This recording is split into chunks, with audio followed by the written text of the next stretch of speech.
No estúdio da Carta Maior, na cobertura que fazemos do Fórum Social Temático 2012 em Porto Alegre, a presença da jornalista Baby Siqueira Abrão, que é correspondente da Carta Maior na Palestina, também do jornal Brasil de Fato, e que está participando aqui do Fórum de Porto Alegre na condição de representante de duas entidades da Palestina. Você pode dizer exatamente o que te traz a Porto Alegre, Baby?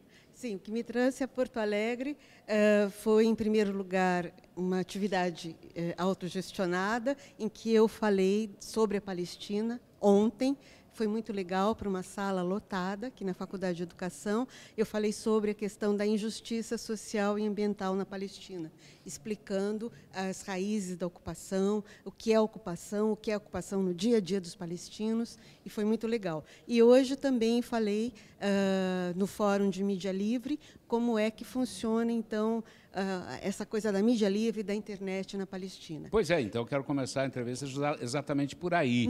Né? Como é que funciona a questão da informação e da circulação da informação na Palestina e da Palestina para o mundo e o contrário também, do mundo para a Palestina? Para a Palestina foi fundamental o advento da internet, né? Porque a Palestina não tinha como ter visibilidade no mundo em que a maioria da mídia é controlada pelos sionistas, né? Só nos Estados Unidos eles controlam 96% da mídia e da indústria do entretenimento. Mas o dinheiro que eles têm e tudo, a Palestina não tinha como ter visibilidade e mostrar o que estava acontecendo lá. Com o advento da internet, eles começaram, então, a postar, a fazer blogs, sites, e depois Facebook, Twitter, postando, então, fotos e filmes sobre o que acontecia na Palestina. Isso acabou levando muita gente do mundo inteiro para lá, em solidariedade, né? Tem muita gente do mundo inteiro, eles ficam lá 3 meses, que é o que vale o visto de turista, depois vão embora e estão vindo sempre mais pessoas, participando da luta e solidarizando-se com os palestinos, e isso também tem sido fundamental para a visibilidade da luta palestina. Sim, mas o fluxo de informações, mesmo através da internet, não sofre nenhum tipo de obstrução por parte dos controladores da internet? Como é que isso funciona? Olha, no geral não sofre, porque no dia a dia, né, é possível acessar de lá notícias do mundo inteiro. Eu mesma acesso vários jornais mundiais, voltando no Brasil eu acesso com tranquilidade os sites da Palestina, os jornais da Palestina, e os palestinos também acessam os outros. O problema acontece quando tem alguma coisa, né? Na época do Mavi Mármara, Israel cortou o sinal de satélite para o navio, né? Por sorte, a Al Jazeera previa isso e já tinha alugado um outro sinal. Então, quando houve o corte desse sinal, a Al Jazeera começou a trabalhar com outro sinal e pôde colocar no ar o que estava acontecendo. Quando a gente teve o dia da Nakba, no 15 de maio de 2011, eu dormi na casa de um amigo em Al-Walaja para cobrir, né, o que ia acontecer lá, e foi o lugar onde teve a maior repressão. Depois voltei para Ramallah e peguei a repressão na Calândia. Eu, como jornalista, para mim foi ótimo, que eu fiquei nos 2 lugares mais certos. Como jornalista, né? Como né? jornalista. Mas a tensão, imagino... Não, foi terrível. Mas... quando a gente acordou no dia 15, por exemplo, e a gente foi tentar acessar a internet, foi tentar ver a Al Jazeera e tudo isso, não tinha sinal.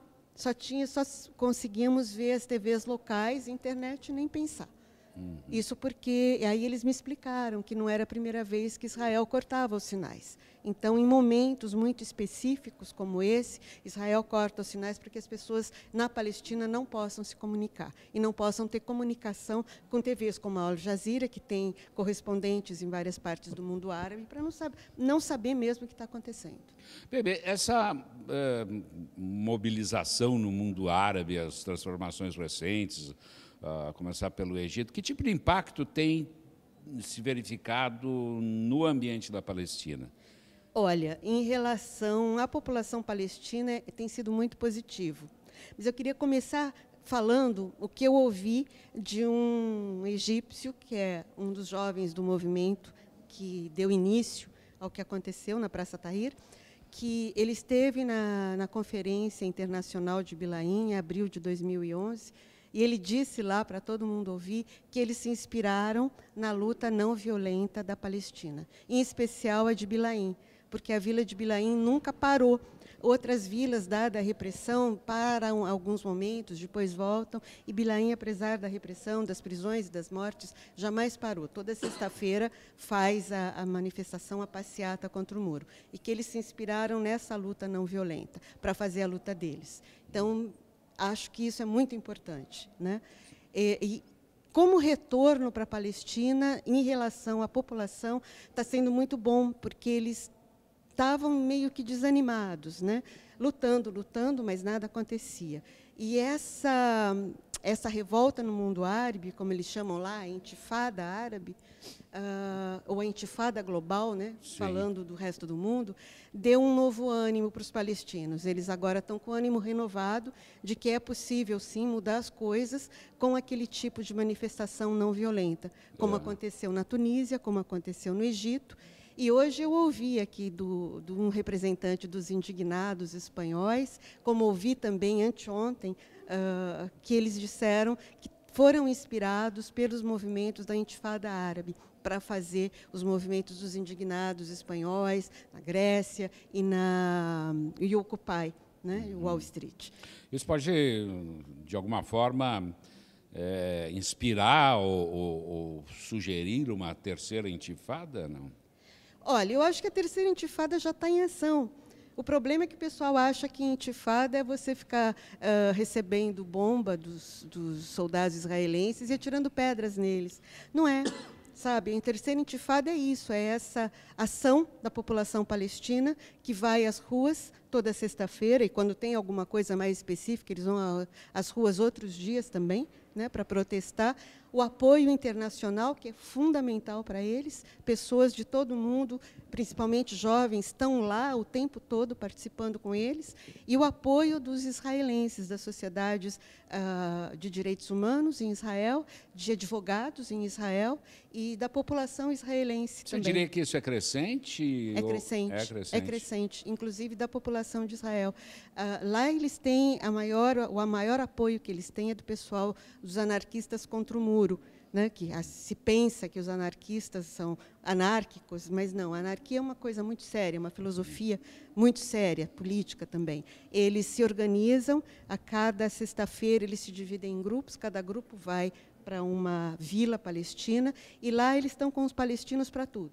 Eles apanham junto com os palestinos, eles respiram aquelas bombas com os palestinos, eles sempre vão com as suas mochilas com materiais de primeiros socorros para ajudar os feridos. Eles são fantásticos, eles são realmente fantásticos. Baby, esse processo de reconhecimento da Palestina pela ONU, que tipo de efeito tem levado ao interior da Palestina?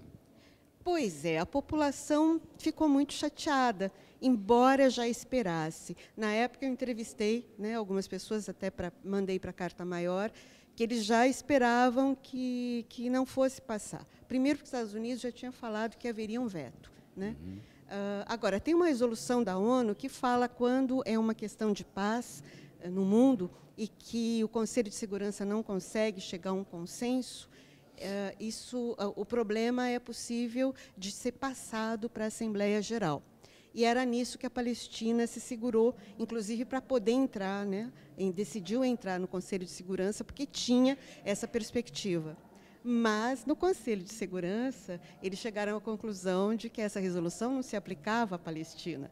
Na verdade, ela se aplica sim, se você for ler a resolução, eu li, ela se aplica. É uma questão mesmo de boicote, né, de não permitir que a Palestina seja um Estado reconhecido na ONU, para que ela não vá aos tribunais internacionais levar Israel como um Estado criminoso e terrorista que Israel efetivamente, neste momento, é.